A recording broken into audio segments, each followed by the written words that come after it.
What's up guys, Killer Cam back here at Stunt News. First off, as you can notice, we don't have a microphone that you can see, a blue one. Shout out to Straight Up Pumps. They sent me a wireless microphone. I have two of them now, so huge thank you to them because this is a video that I really couldn't do without the wireless mic. So huge shout out to them. Basically, what I want to show you guys is before you go ride, 3 minutes could take you to go through your bike. You know, make sure everything's tight, make sure your chain's good, your oil's good, tire pressure, brake fluid, radiator fluid, just simple basic things to go over and look on your bike before you go ride streets, especially streets and or the lot, you know, because there's a video that I'll post right now.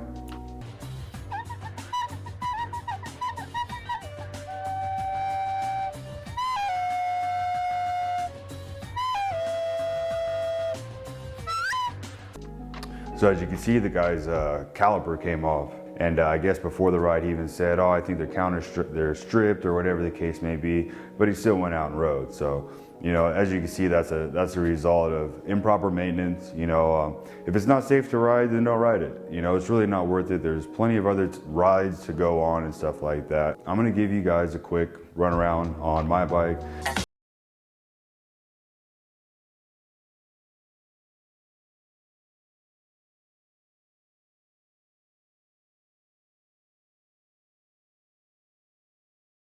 The F4i right here, I have this thing for about, probably, I've been riding them for about 5-6 years. This motor has about 1,500 miles on it.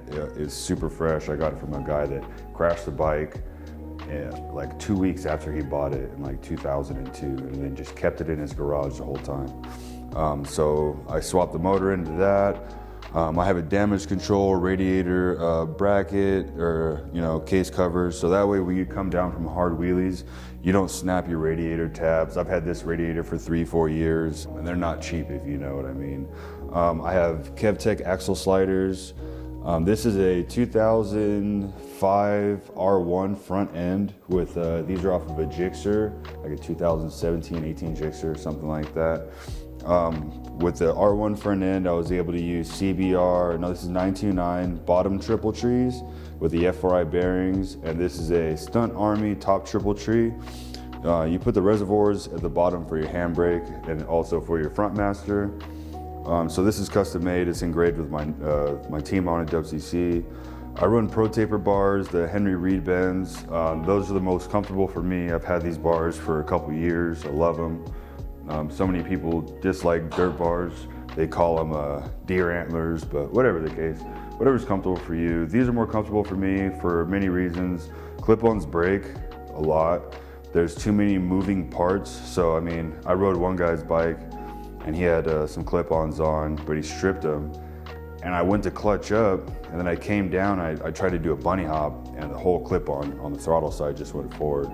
So I just don't like that. That's just not me. It's not my preference, but like I said, it's all about proper maintenance, so that's what we're talking about. So as you can see, I run my bike pretty naked, so it's easy to access everything. So usually what I do is I go through, check my radiator, boom, all right, cool, I see fluid in there, awesome, we're looking great. This is a RSC trigger clutch. Love this thing. It's like, how do you say, a secure lock that you know you're not going to slip out of your clutch. You get a little bit more of an angle to grab it at, basically, so I can grab it a little bit sideways instead of just straight on it. One thing that's crazy that a lot of people don't believe, I run a like 2005 636 front master for a handbrake. I've never had a problem with it until now. I've had it for 3 years and it's finally like the plunger's bad in it. So it goes all the way down. So I don't really have handbrake right now. So want to go out and practice foot brakes, which is another reason why I just go to the lot, do sit downs and work on my staggered foot brakes and stuff like that. So I definitely need to switch out my masters. For my front master, I run a Brembo. It's off of like R1 or R6, same thing.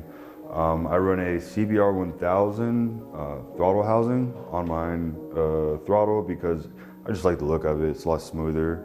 Same thing with the kill switch. I run the kill switch across the crossbar on the F4i's frame. Fits perfectly. I also have the Woodcraft key eliminator that's available at the SICK shop. You just plug it in and you use the kill switch to turn your bike on and off. I use the stock FRI idle. Okay, here's the one thing I want to go over. With these, you don't have to buy one, honestly. You can take the one out of the back and put it right in the front. I'll do another video on how to do that because I'm trying to do this for like maintenance and so you guys know what's going on with my bike. But yeah, you really don't need to buy an extra one. You can just take the one out of the back and put it in the front. I've never had a problem with it. I run a clean air mod, just went to Home Depot or the SICK shop, and it's a T PVC pipe, basically, the hoses will fit on in 3. Goes right in the front. I run the KevTech cage because I love it, super sleek. Also, there's a crossbar that goes on the motor at the bottom. So instead of having a crossbar that goes like between your headers, this one's between the engine. So that way there's no loose points between the cage, the frame, the engine mount, and then a long crossbar that goes all the way to the other side. So the KevTech cage is super solid. I've never cracked, bent anything in frame like that. I'm totally slipping right now because I haven't put a new puck on, but then again, I haven't been riding. The tank a buddy of mine made a few years back, definitely need to get a new one. It leaks a lot. Vent is like right here, so if I fill my tank up, it just pours gas out the bottom of it. I run a Penske shock, which is like right under Olin shock for a lot of people that, know Olin's is a more standard, well-known shock. Penske is like a number 2. I love it. Every FRI I've ever ridden, like I try to swap this thing out and put it on it. KevTech's step plate, KevTech sub cage. This is an HT Moto seat that I love. Craze Motorsports got this for me for Christmas last year. I appreciate you. Shout out to Craze Motorsports. I love this seat. It definitely gives me the confidence to stick my foot out a little bit further than I would without the stock hump. Love that thing, definitely. A lot of people are looking at my sprocket. I run a 70-tooth sprocket. It's down, I believe 2 in the front, maybe 1. I love the torque. Everybody always complains about the FRI bog. I run a 6-degree timing advance. It's also very well known for the FRIs to just bog, and that timing advance gets rid of that. The SICK shop has them available. They have a adjustable one that you can check out. I'll put the link for that, or I'll post a picture of it right here. Also, what else? I put mine at 6 degrees because I want mine super responsive. My bike is super touchy. A lot of people, I think it rides like a 636. A lot of people say, yeah, your bike is pretty set up. It's one of the best running FRIs. I mean, I put everything I could into this bike. I built this bike basically from the ground up plenty of times, So I got this bike to exactly where I wanted it, to where it has the responsiveness and the suspension that I want. As you can see, it sits pretty tall, a little bit higher than the average FRI. That's because of the shock and obviously the R1 front end. A lot of people run the 600RR, the 929 front end, which is perfectly fine. For me, I just wanted the radial calipers because I think Brembos are super sick in the front. That's just personal preference. I don't use a 12 bar, a regular 12 bar. Just like if you guys watch Top Notch, he likes to throw his bike back. I like to bring my bike back and stall it. I'm still working on getting the stall rev limiters like Guru.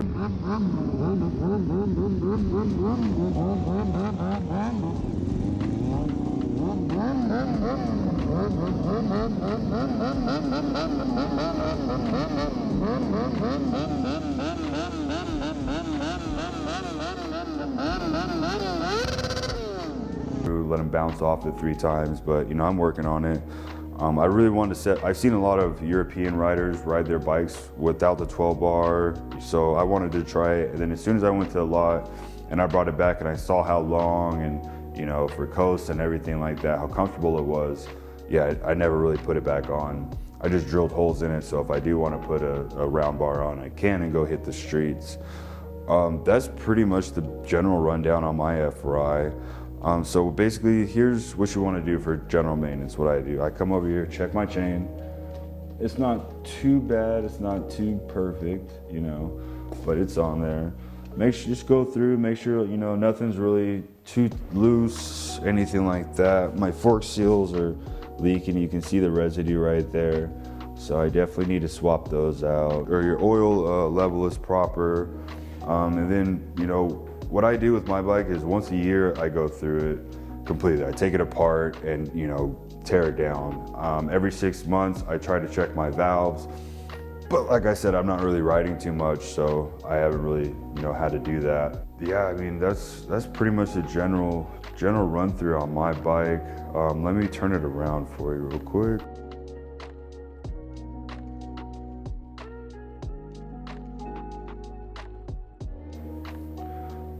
All right, so as you can see, this is the other side.